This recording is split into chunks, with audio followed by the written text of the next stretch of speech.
the video today, this is going to be a little bit unusual, but I figured it would be kind of fun. I love watching these kinds of videos, and this is the kind of thing that people will just, I don't know, making conversation, or if they're genuinely curious, I don't know, but they will ask me sometimes what apps I use that I have on my phone that I use a lot for creating content and stuff like that, because apps are kind of what I do. I just use a ton of different apps for a ton of different things.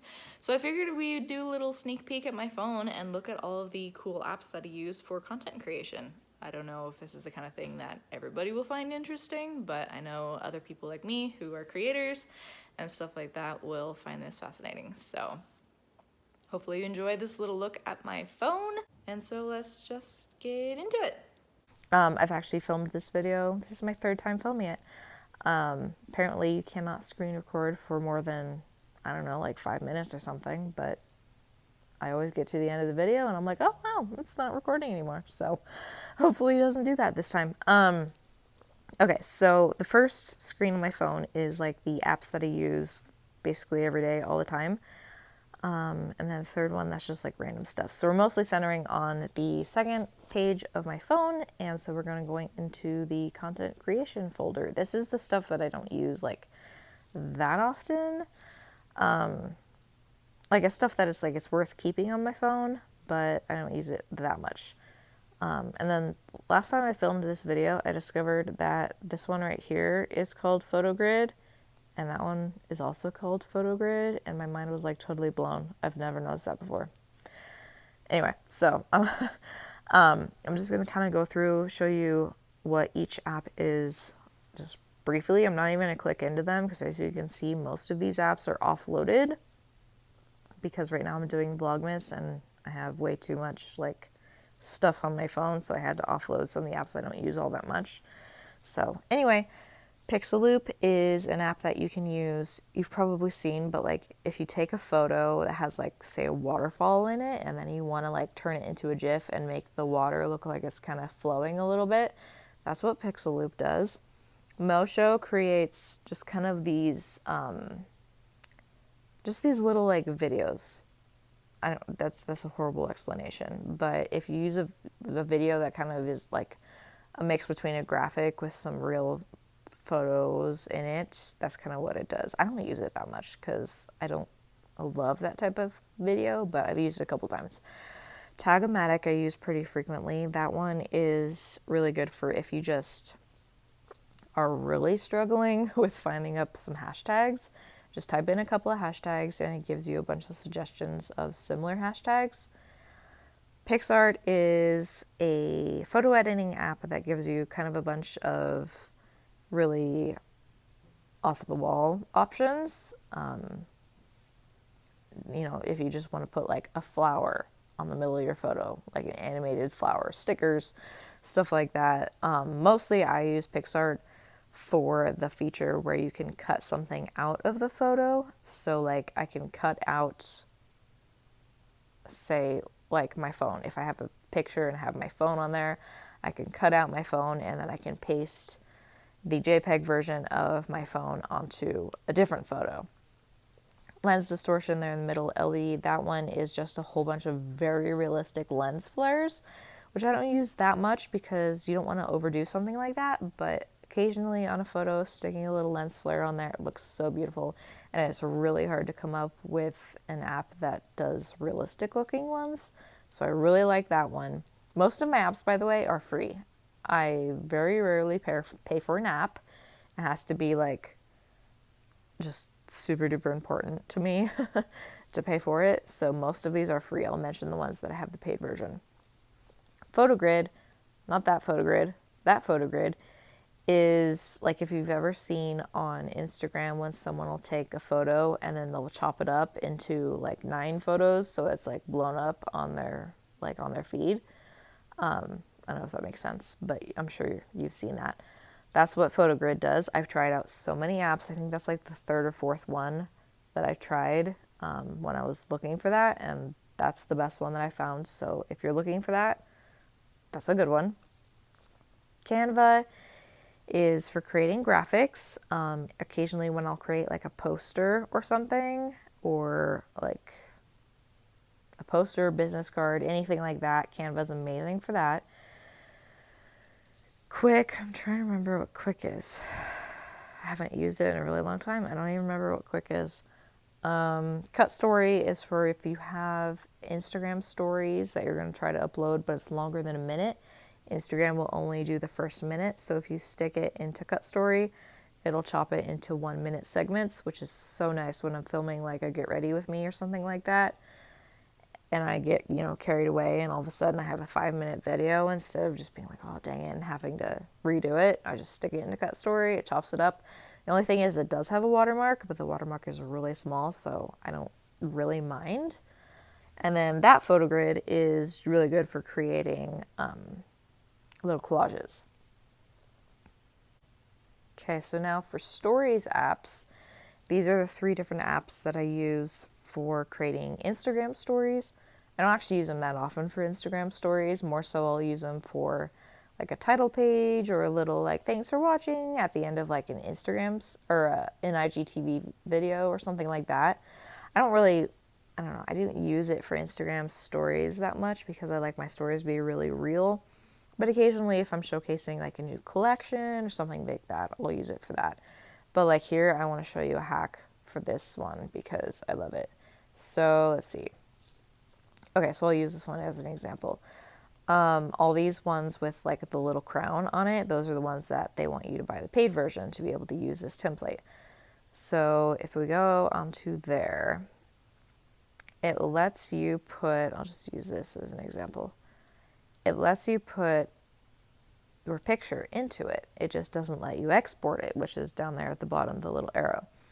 But if you look at it, just screenshot it and crop it. And you're done. So that's the hack that I've used to get around that.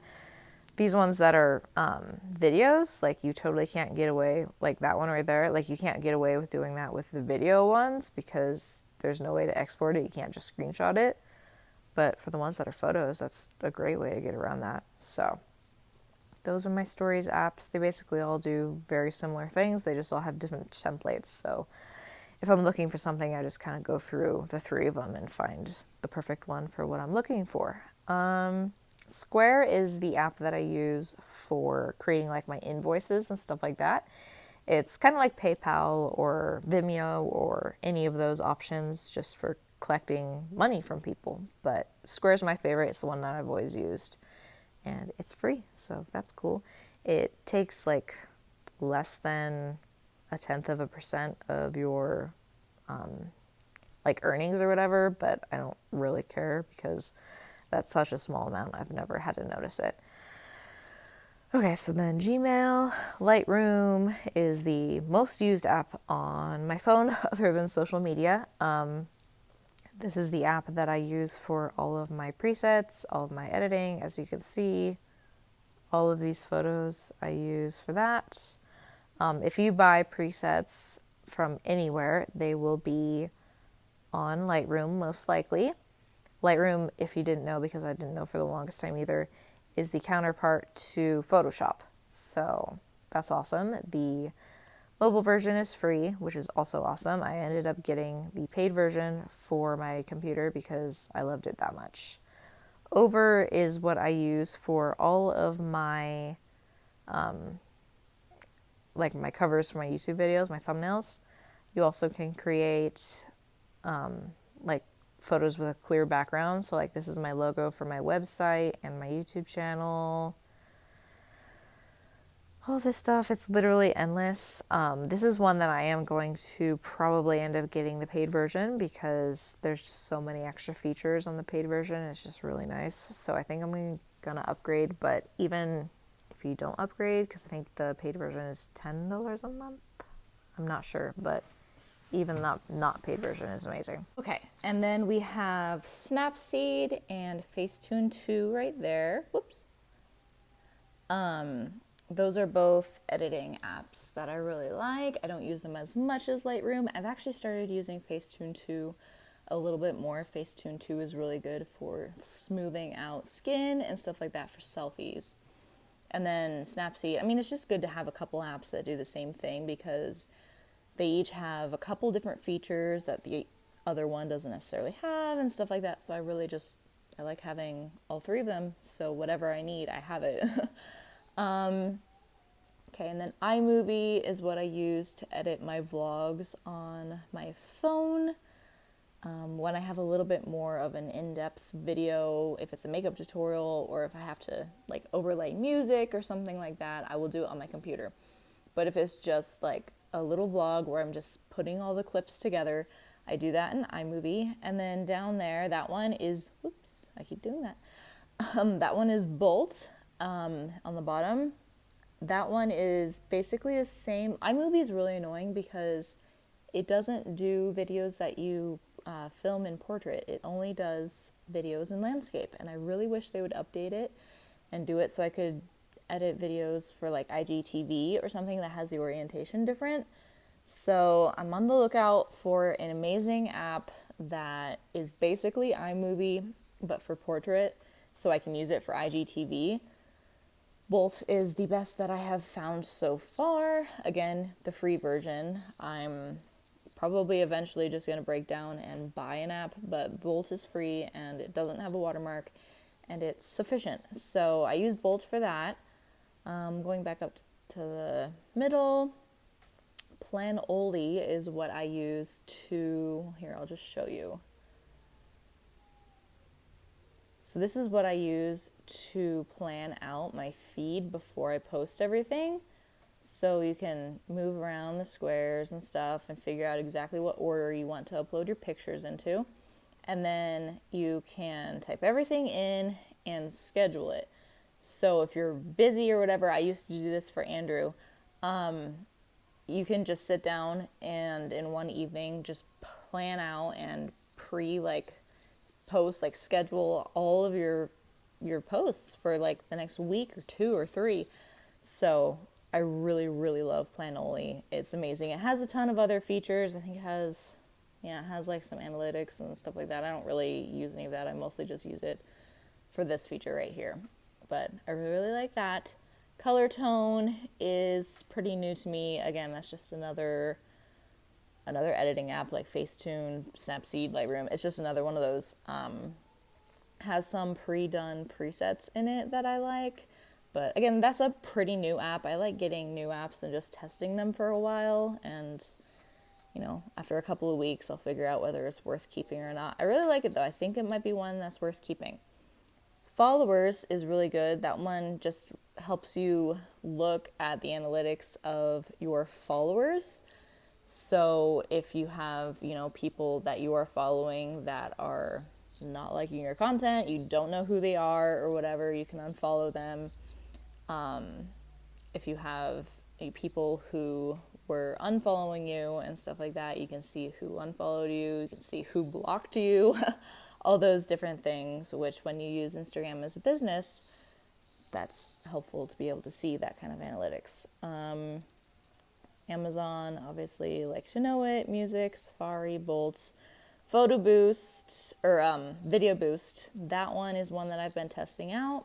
Probably going to delete it because I really haven't used it. You get an app and it's like, oh, that's really cool. But then you're like, oh, that doesn't really actually have a place in my content creation. And you never use it, even though you think it's cool. So I'm probably going to end up deleting that one.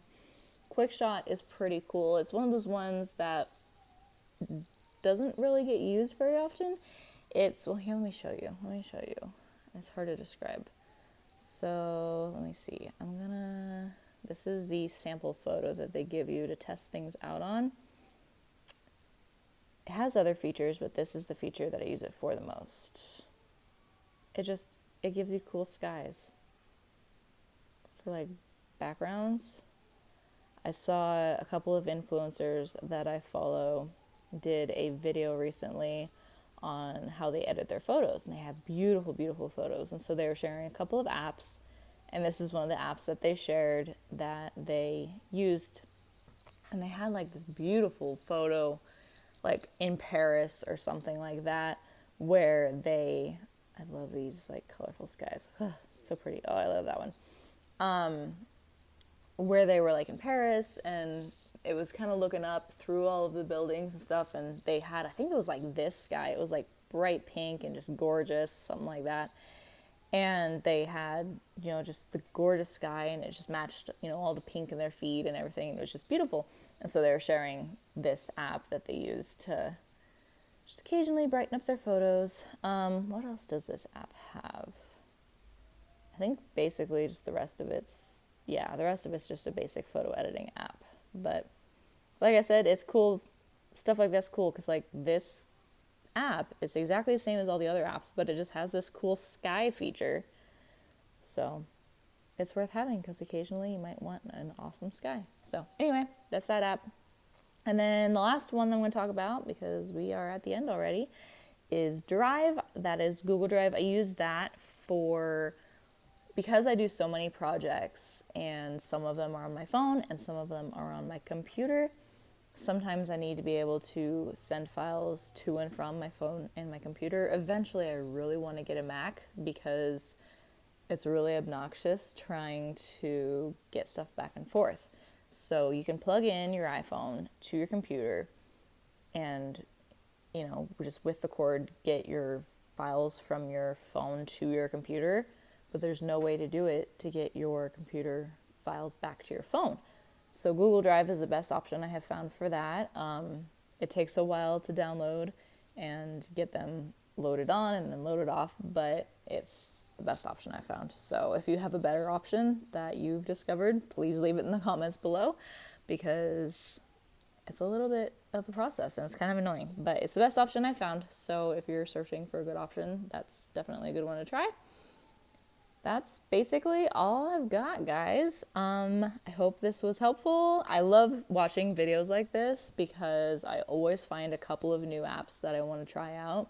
I love getting and trying out new apps. I don't know. It's fun. So if you have an app that you love, please leave it down below. I would love to try it out. And if you try out one of these apps and you end up falling in love with it and it's your new favorite app, also please let me know. And I will see you next time. Thanks for watching, guys. Bye. Well, I hope that was interesting. I had a lot of apps. I have a lot that I use, a lot that I don't use very often. So let me know if you liked this video. Let me know if you try out any of these apps. Leave down below, like I said, leave down below like your favorite app that you think that I would love based on all the other apps that I use. And try out a couple new apps. It's fun. You'll like it. I will see you tomorrow. Bye, guys.